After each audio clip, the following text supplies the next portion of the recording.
Good afternoon, ladies, gents and Pikachus, welcome back. No more Quran, we're going to do some Bible study. It's going to be quite a long one, but it's going to be an important one. And the reason I think this is very necessary, and I think more people should actually be doing these particular verses, is because this is the way that God prescribes how we should deal with sadness, anxiety and anger, rage and confusion, all these negative emotions which affect our state of mind, our wellness, and ruin our outlook on life. They make our lives more difficult. And we can say it's other people's fault, it's the war in Iraq, the war in Iran, or it's the government is rubbish, or people are rude to each other, people aren't moral enough. There's all these problems in life, and they affect us because we allow it. We allow those things to seep in and affect the way that we see the world and the way that we see ourselves. So let's go through parts of the Bible which prescribe the solution, the medicine, if you like, for that. We're going to go through it in some detail, but first we're going to read from the Bible so that we can truly understand why this is happening, how we can stop it from happening, and drive ourselves forward with a positive outlook and a knowing that everything's going to be fine. So first we're going to go to Daniel 10. And the reason we're going through Daniel 10, the bit that I actually want to read is Matthew 24, about the end times, right? The stuff that's happening now, everyone thinks it's the end times. I think it is the end times lead up. But in order that we understand that, we need to understand Daniel 10. That's referenced in Matthew 24. So let's go, let's start off. I'm going to read it from my phone. Apologies for breaking eye contact.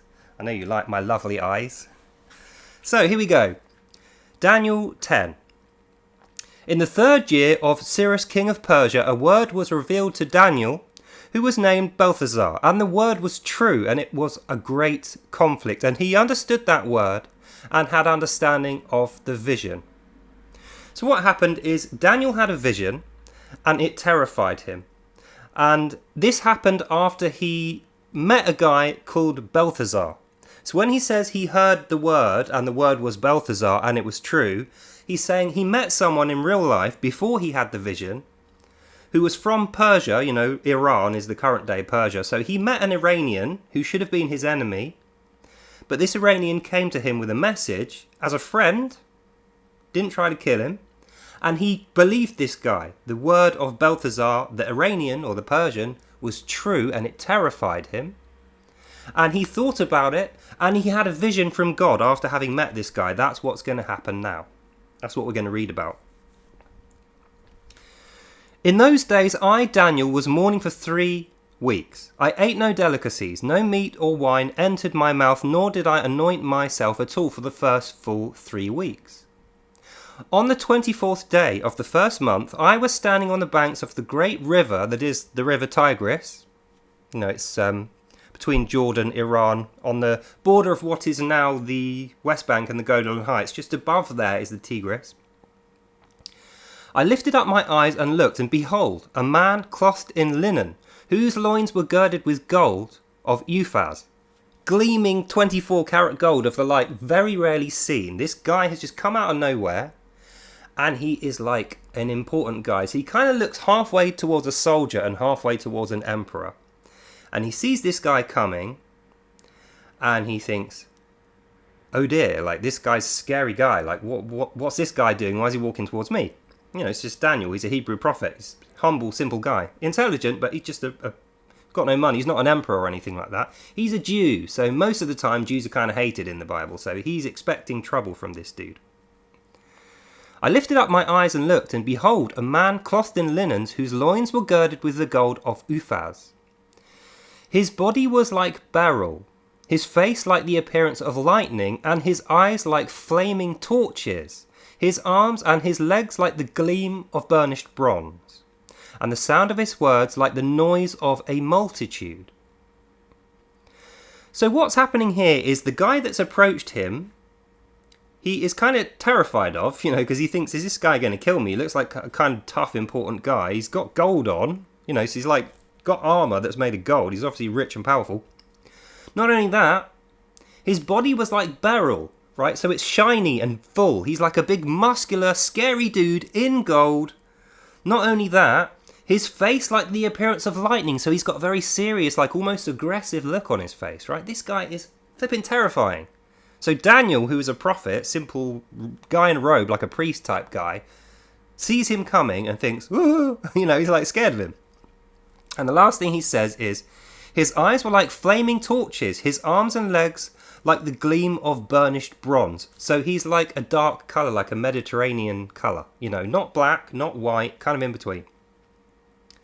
And the sound of his words was like the noise of a multitude. So when this guy spoke, the volume of what was coming out was like louder than normal, and the tone of his voice sounded like several people talking at once, right? So it was clear this guy is not a normal guy. He doesn't know who he is, doesn't know whether he's friend or foe. Now the guy's speaking to him, he's not attacking him, he's actually speaking to him, and his voice is terrifying. And I, Daniel, alone saw the vision, for the men who were with me did not see this vision, but a great trembling fell upon them, and they fled to hide themselves. So the burnished bronze, muscly, goldy, wearing gold armour guy is right up now, right in front of them. Everyone else has fled in terror. And Daniel is transfixed by this dude, who clearly isn't a human. And when this dude starts talking, in his kind of ungodly voice, this scary, multitudinal voice, Daniel is so terrified, he's like entranced by it. And he starts to have a vision. Right, so he's awake at this point. He stood up. This guy's approached. When the guy talks to him, he has a vision. So the background like blurs out, and he can only see this guy. And the guy's speaking to him in this unnatural voice, and he is absolutely crapping himself, terrified. And he's rooted to the spot, and he realizes this is a messenger that God has sent me with a message that I need to understand and know. That's why everything in the background, the rest of the world is unimportant. Time has stopped dead for this guy Daniel, and now he's completely entranced with the burnished bronze man who is talking to him. So I was left alone and saw this great vision, and no strength was left in me. My radiant appearance was fearfully changed, and I retained no strength. Then I heard the sound of his words, and when I heard the sound of his words, I fell on my face, and a deep sleep enveloped me, as I fell to the ground face first.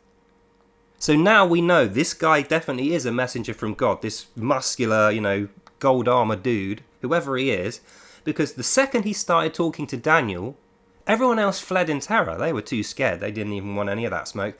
Daniel was rooted to the spot and needed to hear this message, and as soon as the words entered his ears, he was like, bang, no longer in the universe. Now he's in some mystical dream space having a vision from God caused by the appearance of this burnished bronze gold armoured dude, whoever he is. And he says, no strength was left in me. My radiant appearance was fearfully changed. So now he's like, can't move is what that means. No strength in you means I can't speak or move. All I can do is listen. I'm compelled into servitude by this guy. So you think, this guy must be an angel of God or something, He's definitely has some weird compulsive power.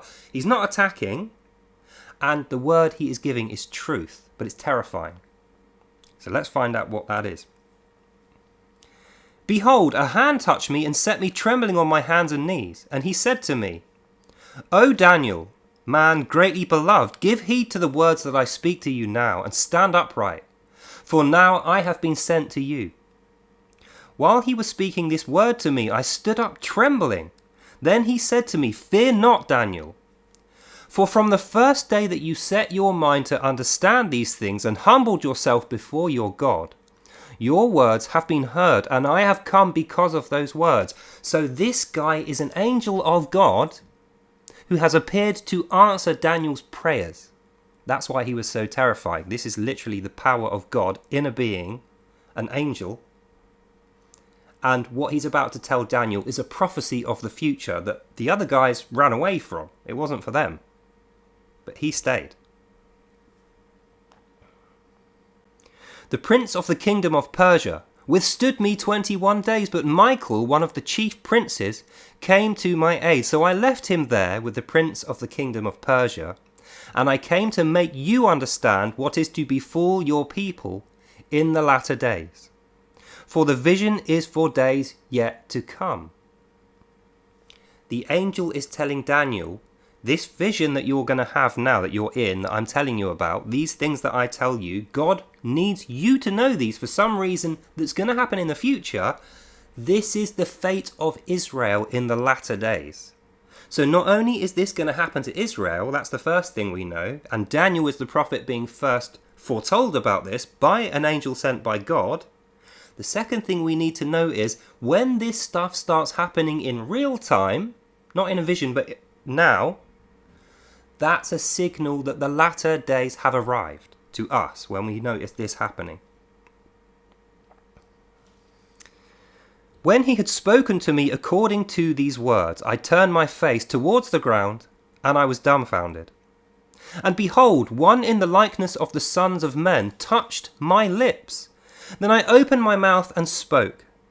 I said to him who stood before me, O my Lord, by reason of the vision pains have become upon me, and I retain no strength.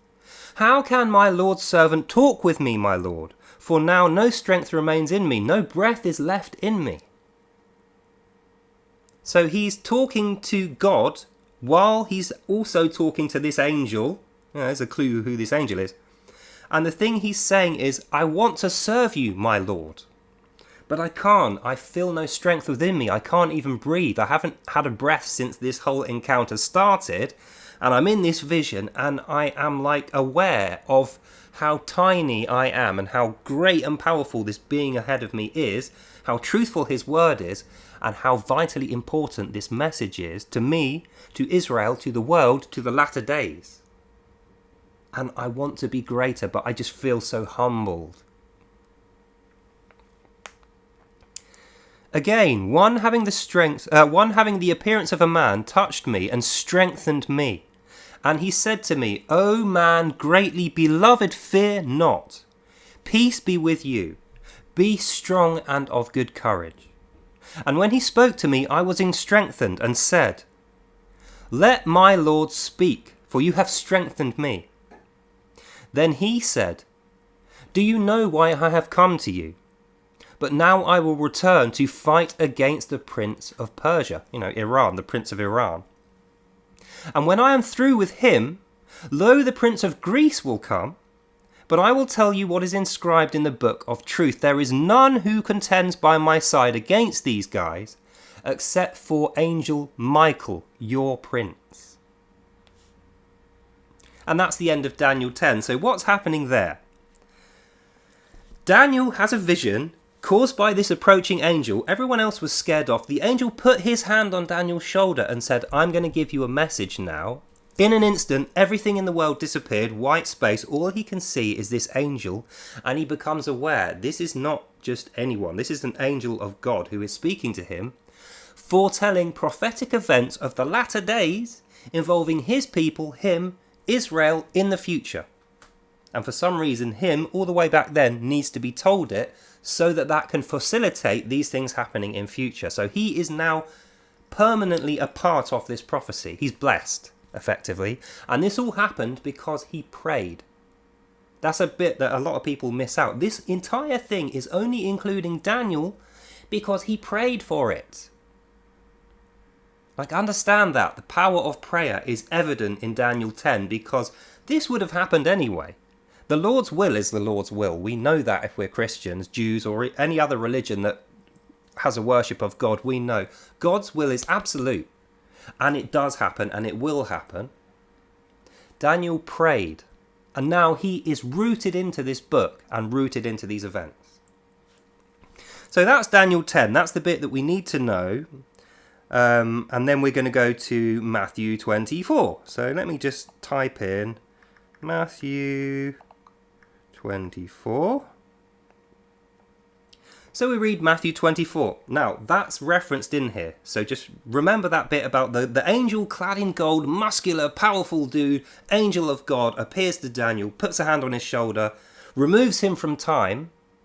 He falls to the floor with no strength, and the angel picks him up with the shoulder and says, be at peace. I'm going to give you a huge blessing, and I'm going to give you a foretelling of future events. And that's what we just had. So with that in mind, Matthew 24, the destruction of the temple foretold. Jesus left the temple and was going away when his disciples came to point him out the buildings of the temple. But he answered them, "You see all these, do you not? Truly I say to you, there will be left not one stone upon another. Every stone will be thrown down." That's the whole passage. So what's happening there is Jesus has been in the temple with his disciples, preaching to them in peace and quiet. And then they come out and they see all these big buildings and temples and everything's bustling and it's a normal everyday. And the disciples are murmuring like, why have you been preaching us this stuff about the latter days, the end times, when everything just seems nice and calm and Israel's doing great? How can it be latter days when Israel's at the height of its powers and it's doing so well? And Jesus is here. How can it be a bad thing? Jesus says to them, "You see all these great big buildings, how rich and powerful Israel currently is, how great their king is, how big their army is, how revered they are as a nation. Every single stone of this is going to be brought down to rubble. Every single stone." That's what he's saying here. "You see these, do you not? Truly I say to you, there will not be left one stone upon another that will not be thrown down." So he's saying to his disciples, even though you're not going to see it, this whole place is going to be destroyed in future. So that's why this is important, what Jesus has been teaching them. Because even though you might not be around to see it, you will be in heaven during this happening and it will impact you. Because it's your people and it's your, it's your world. It's everything to do with you because you are a child of God. So he's saying, even if you're not there at the time personally in your life, it's directly going to affect you in heaven as well. So this is a revolution on earth and in heaven that the latter days is going to end with, foretold with the sign of Israel being destroyed or partially destroyed.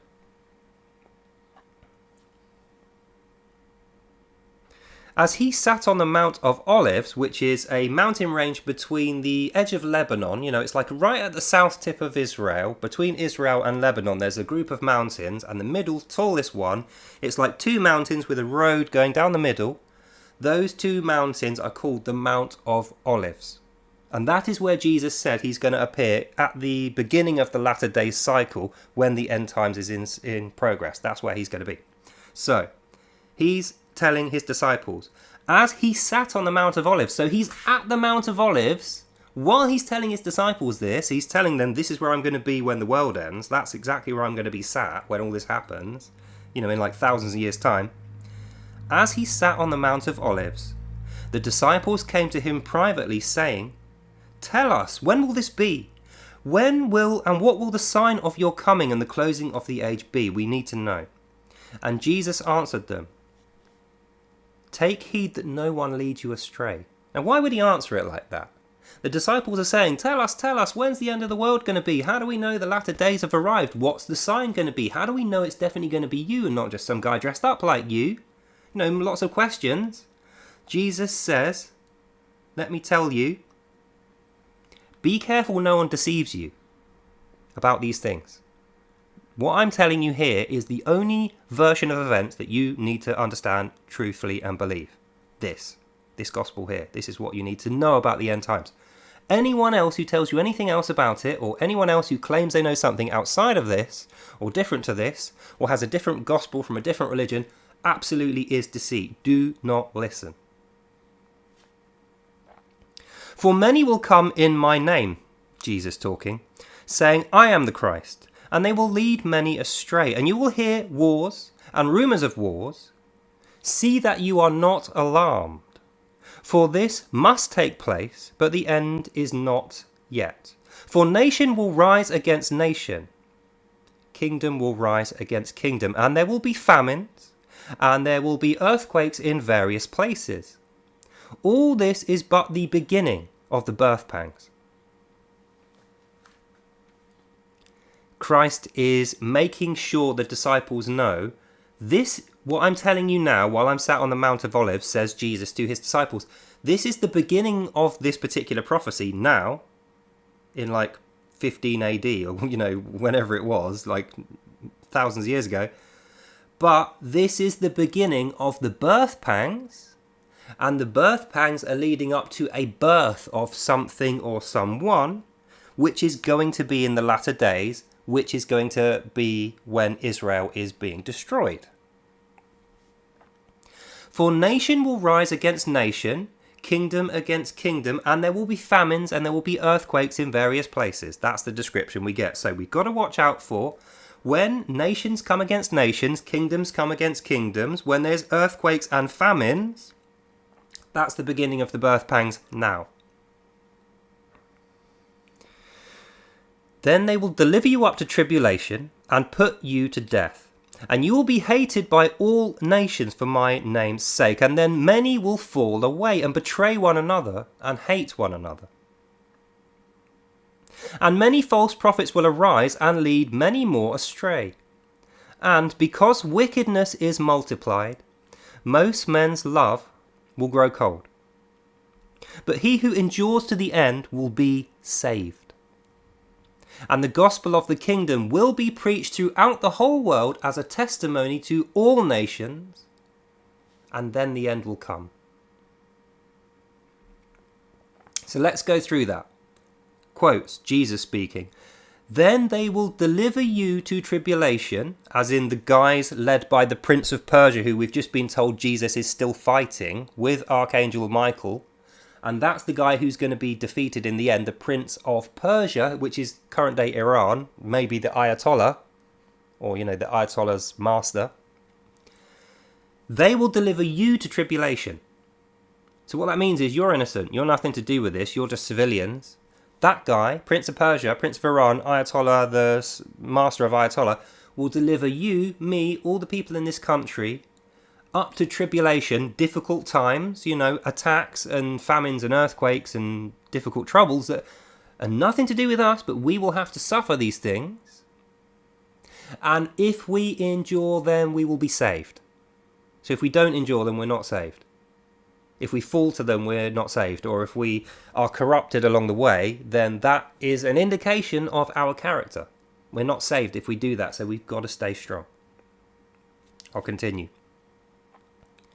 You will be hated by all nations for my name's sake.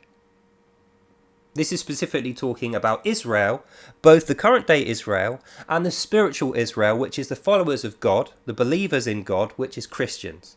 So Christians and Jews, Israel and Christian nations, America, Canada, Australia, Britain, are going to be hated for the sake of the name Jesus Christ. And that's what's happening now.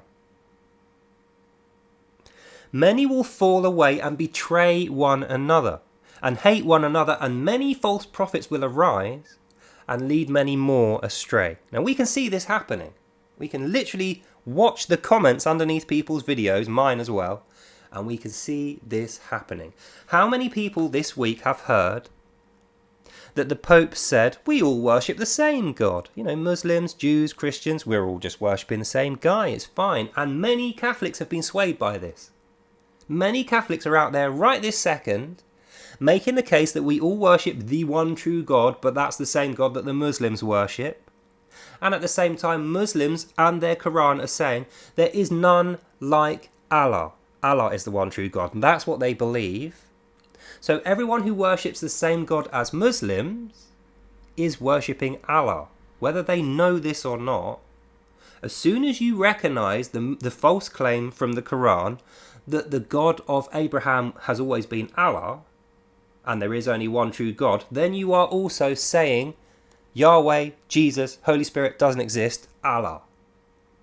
And you've been led astray, and that means you will be not hated by other nations, you will be loved by the other nations, but the nations which are going to be condemned and destroyed in the final days by Jesus and the army of light.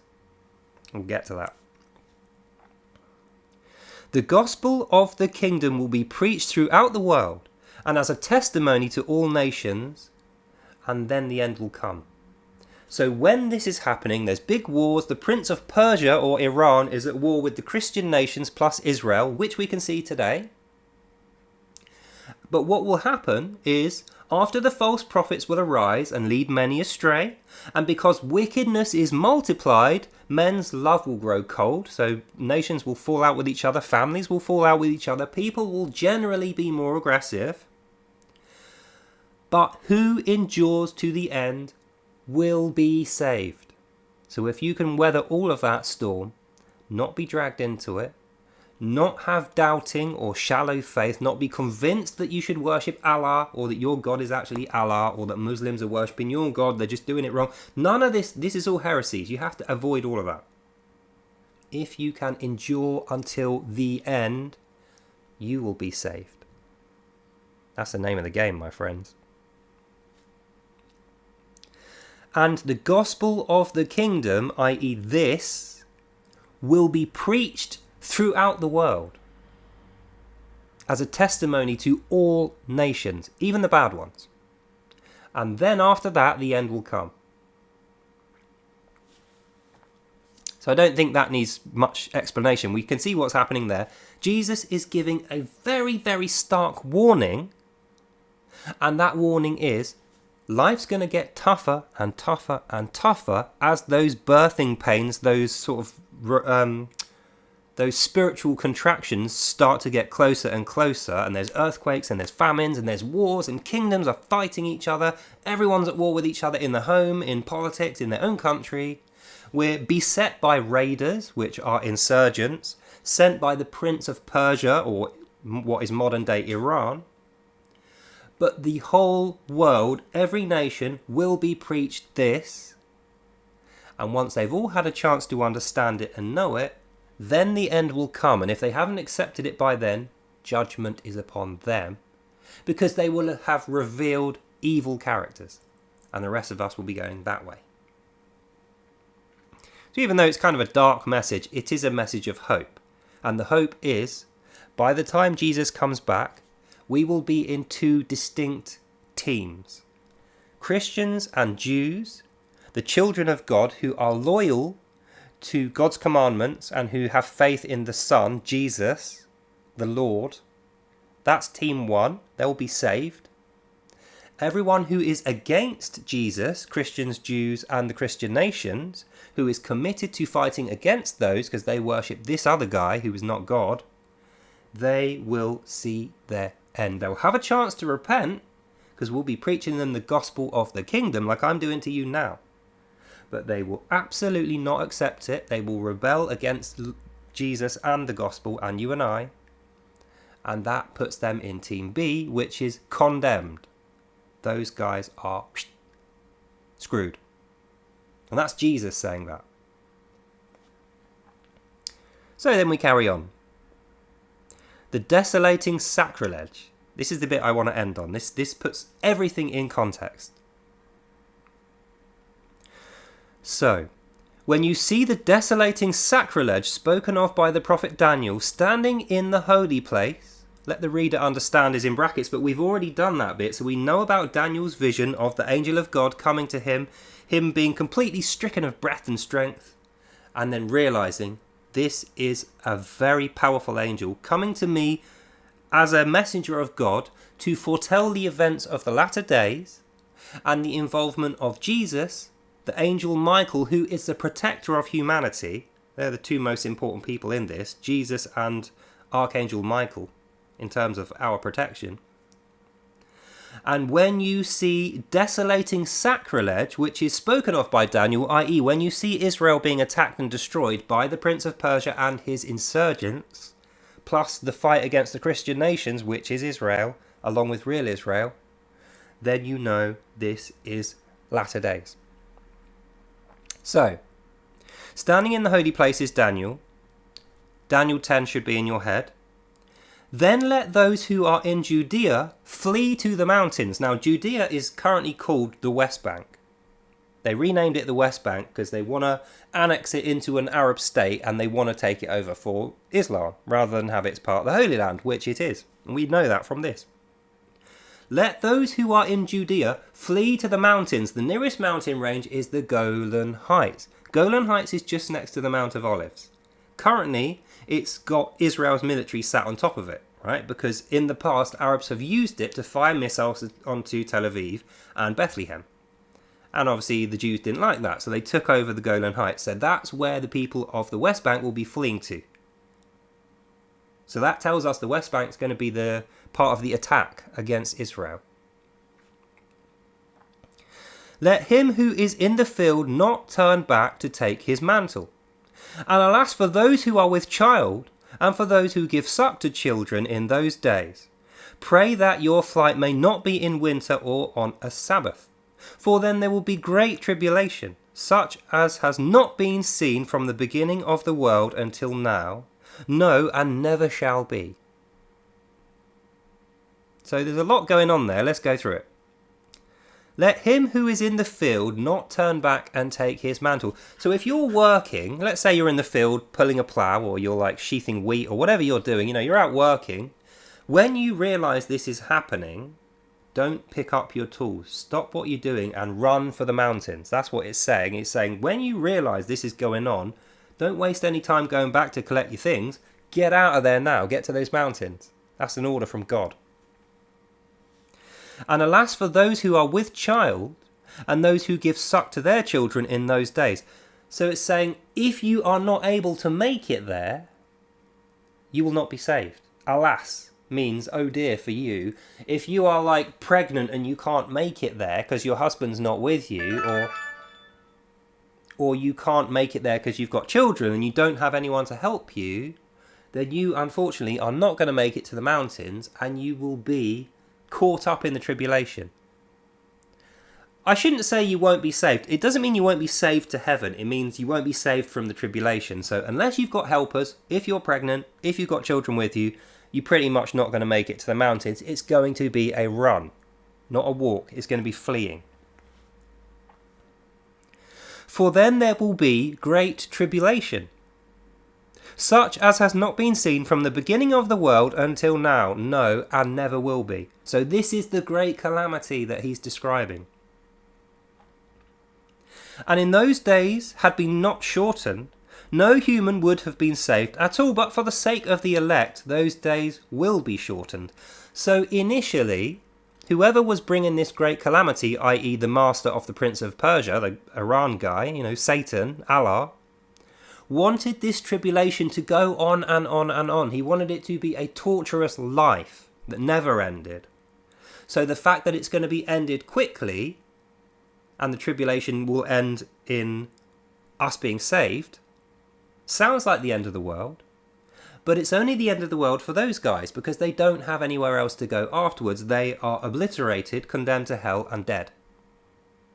But, but for the elect. Sorry, I'm just going to put my phone on silent.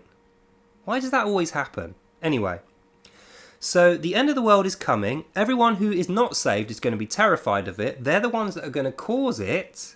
The Prince of Persia and his army of insurgents, the Islamic Jihad is who the analogue for that is. Because they are against the army of the Lord, Jesus, Israelites, Jews, Christians, and the Christian nations. So we're all going to be fleeing for the hills. When we get there, the tribulation will start. Anyone who doesn't make it is probably going to die and be, they won't be able to survive it, is what I'm saying. And no human being would be saved, but for the sake of the elect. Now, who is the elect? Who amongst you knows what the elect means? The elect means people who have been elected by God into leadership roles on earth amongst other humans. Now, that doesn't need to mean manager at Safeway. It doesn't need to mean President of the United States, although it does mean those as well. Leadership positions mean you have the ear of your brothers and sister Christians. So when you say, guys, we need to run for the hills now, they will listen to you. That's you being elected. When people take notice of the warnings that you give, they have discernment enough to know whether you're going to be right about these things and trust you or not, based on your level of scripture study and your faith, you are elect.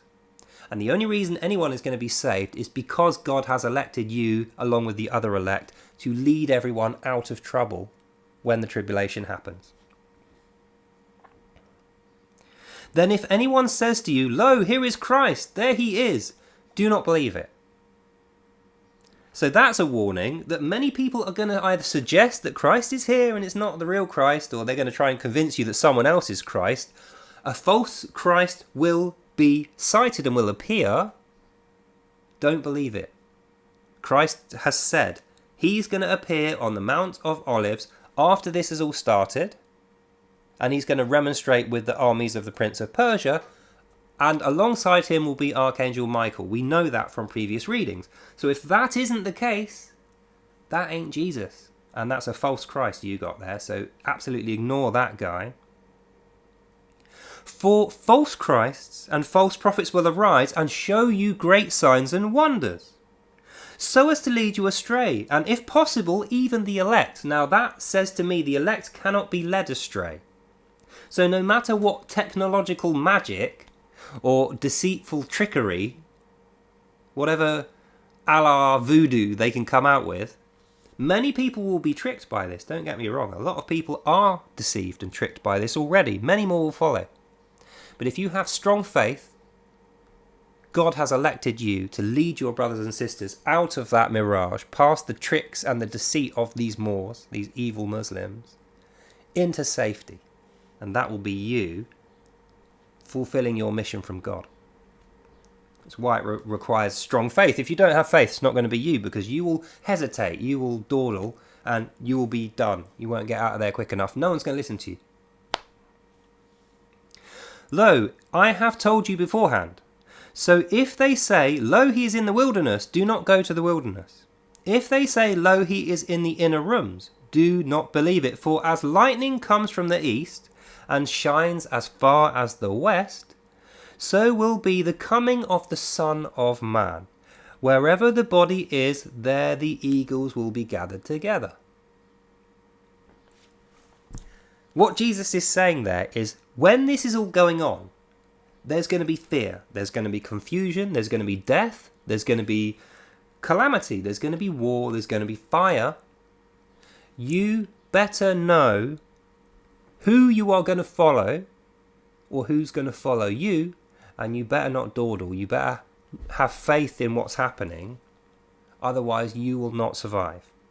And he says, wherever there's bodies lying around, there will be eagles. So the dead are going to be attacked by eagles. You know, not real eagles, because they're dead, they don't care about that. But if they care about being attacked after they die, it means Satan's forces are going to be picking those bodies to try and take the souls away of the dead, while Jesus, Archangel Michael, and the forces of God are over here. So this is the climactic end times battle that we are being described here. And the point Jesus is trying to make is, the only thing that's going to get you through this is faith in your God. Faith enough to recognize who is elected, whether it be you or someone else, to lead or to follow those who lead in the correct way, not dawdle, not hesitate, not be stricken by fear and a loss of strength and voice like we saw with Daniel. That can't happen to you. You need to be solid. The foundation of your faith needs to be like rock, granite, solid. And you need to know what you're doing. So that means study this stuff, what I'm saying now as well. But don't be overly concerned about it until it happens, because if you have faith, you will know everything's going to be fine for you. And the calamity, the latter days cataclysm, is for the evil guys only, because they don't get to go to heaven. That's the whole point in there being division, is to get those guys away from us. Right? So that's what's happening.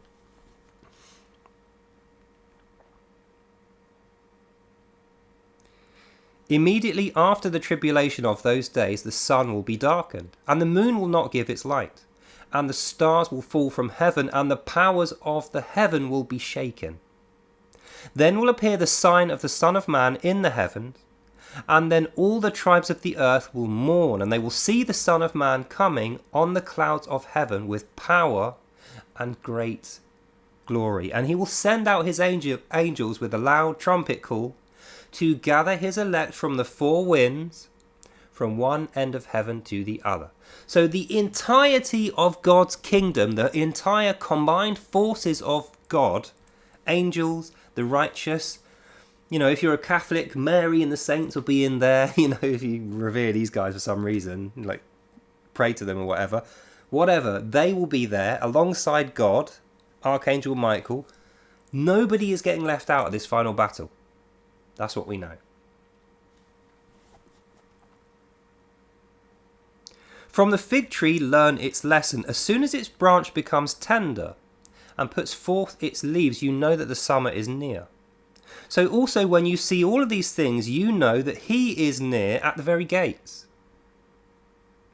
Jesus is making the point here that even though this is like a lot to imagine, the entire forces of creation, gods and angels and demons and Satan and, the Prince of Persia and all this stuff is a lot to imagine. So he's putting it in a very simple term for you so you can imagine it, even if you're a child or, not that bright.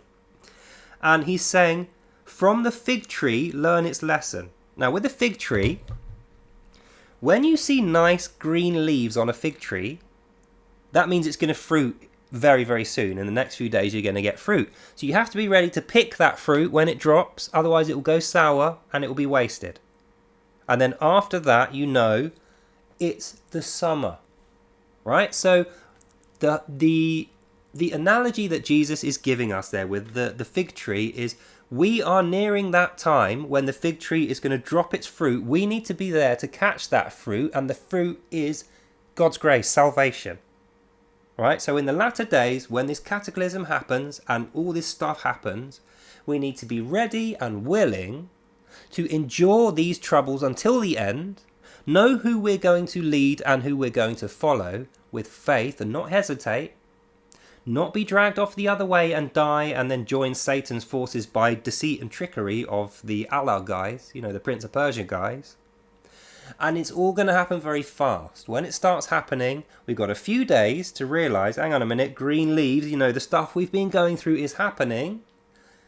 The fruit's going to fall. We need to be there to catch it. We've been given a pre-warning of it. If we've got faith, we'll catch it. After we catch it, summer. What does the summer mean? Summer means great. All the field work is done. No more farming. Now it's just waiting for fruit to drop and eating all the lovely fruit. So summer means being in heaven.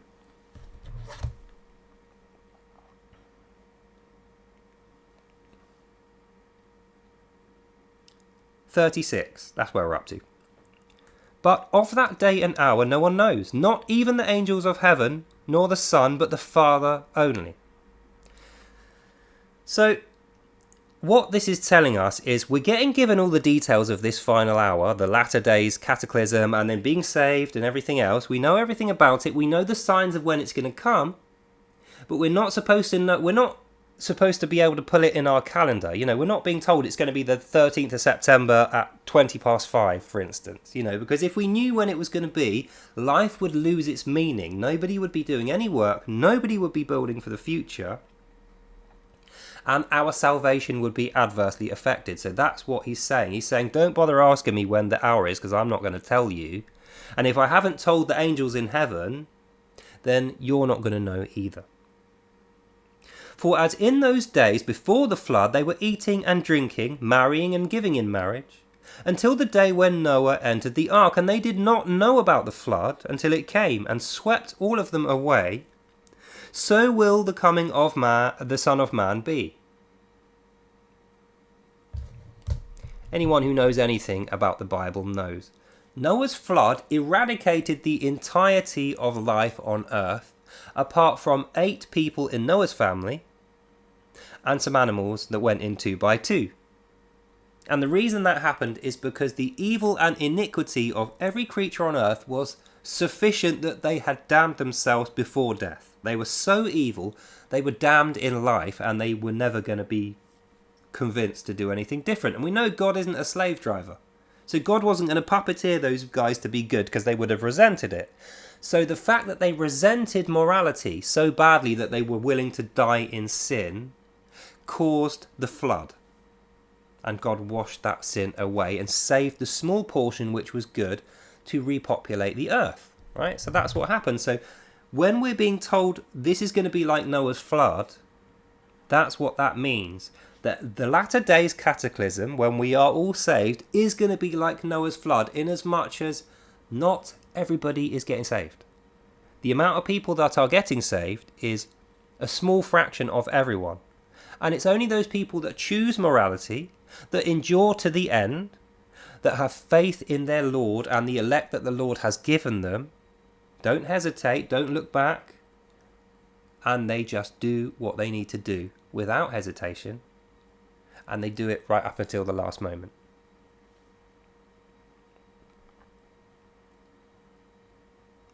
Then 2 men will be in the field, one is taken and one is left. 2 women will be grinding at the mill, one of those is taken and one is left. Watch therefore, for you do not know on what day your Lord is coming, but know this, that if the householder had known in what part of the night the thief was coming, he would have watched and would not have let his house be broken into. This is a little bit cryptic, but I think I know what he's trying to say here. Jesus is saying, had I told you when the last day was going to be, you would have made plans to stop it from happening. You know, like if someone's going to break into your house like a thief, you would just board up your doors and windows and never leave. No one would be breaking into your house, but you wouldn't be able to get out. So you would have ruined your own life waiting for that thief to come. And if he didn't come, you'd be locked in your own house waiting for nothing. And as we went through earlier, there is going to be the appearance of a false Christ who is going to make this same statement with a day, with a time, with a different location, to lead us astray, so that we're not doing this one. So Jesus is saying this needs to happen in exactly the way that he's foretold it, in exactly the way that Daniel's vision has foretold it, in exactly the way that Ezekiel's visions have foretold it, exactly the way it's described in Revelations, this way and no other way. And the fact is, when Jesus comes in to end the Prince of Persia, the forces of Satan, he will be coming into them like a thief in the night because they don't believe in him. But we do. We will be ready for this. And that's why we will survive and we will be saved and we will rejoin, our righteous descendants, I suppose, or ascendants, people that went before when we arrive in heaven, as long as we know this. So 47 minutes, been a long one this, and it is quite hot in here, so good job we're at the last bit. Let's go through the last bit, the faithful or the unfaithful slave. Very interesting terminology that's used here. The faithful is what Christians and Jews consider themselves to be, faithful to God's grace. Or the unfaithful slave, who considers themselves to be slaves. The Muslims are slaves of Allah. They make themselves slaves of Allah by taking their Shahada, by reading Al-Fatiha, the first page of the Quran, and they openly call each other needy slaves of Allah, even the top guys. Where is it? The Reliance of the Traveller. This is Sharia. This is a modern rendering of Sharia. I went through this the other day, so I know.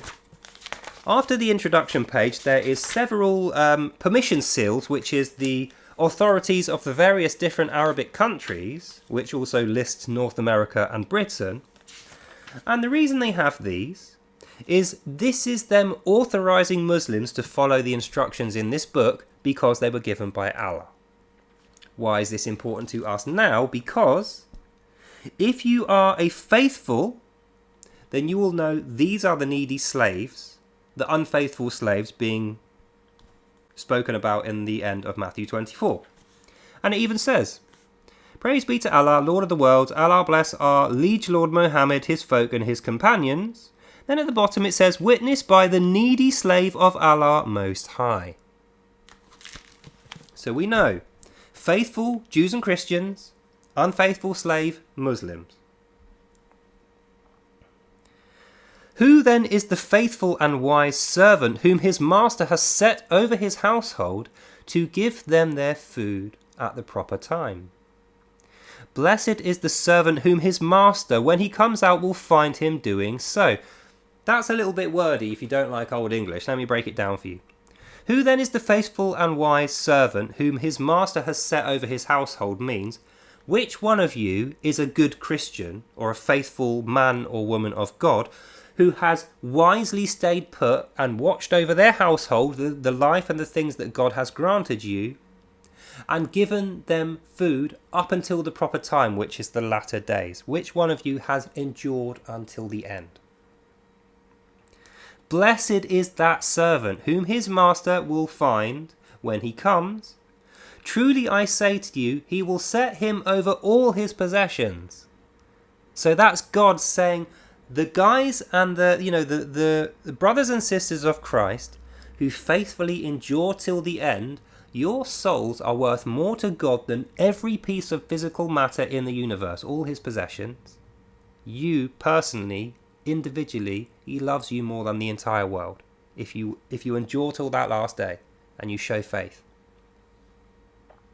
But if the wicked servant says to himself, my master is delayed, and begins to beat his fellow servants, and eats and drinks with the drunken, the master of that servant will come on a day when he does not expect him, and at an hour when he does not know, and will punish him, and put him with the hypocrites. There will men weep, and there will be much gnashing of teeth. And that's the end. So there we get the division described perfectly by Jesus, with the reference of Daniel 10 to give us the full detailing of when this was originally prophesied, when it's going to happen in future, in my view in the next 4 years is what that's describing. And the last bit puts particular attention on saying there are two sides to this war. The first side is the children of God, those faithful in God's commandment who live righteous and moral life, and will be saved if they hold fast to their faith and they continue to live righteously. The other side is everybody else, which is primarily Muslims, and we know that through them being described as unfaithful slaves, because God doesn't keep slaves, only Allah keeps slaves. And as we heard in conclusion of this whole reading, if they are unfaithful slaves to the end, then they will not know Jesus when he turns up, they will not be expecting him when he turns up, and he will say, I never knew you, and you don't know me, and they will be damned from that point, dividing us from the sin and evil and unjust actions of these slaves and their master, who is Satan, and then rebalancing justice so that we can all go to heaven. And that will be the end and the beginning, and heaven, the kingdom of God. So that's the end of this reading. Hope you enjoyed that and you learned something and you really put your mind to it. In fact, what I'm going to say is please take the time to either read this yourself on paper. That would be what I'd recommend. But if you don't have time, or you're not really good at reading, or for some other reason you just can't get round to it, put this video back to the first minute and watch the entire thing again and really know it in your head, because this is so vitally important. This is the end times prophecy of Scripture. That's the summary of all of it. That's all you need to know. Daniel 10, Matthew 24. If you know that, you know pretty much everything you need to know. So make sure you know it, either by reading it yourself or by revising this particular video until you are 100% sure and your faith is renewed and you have your eyes on the prize.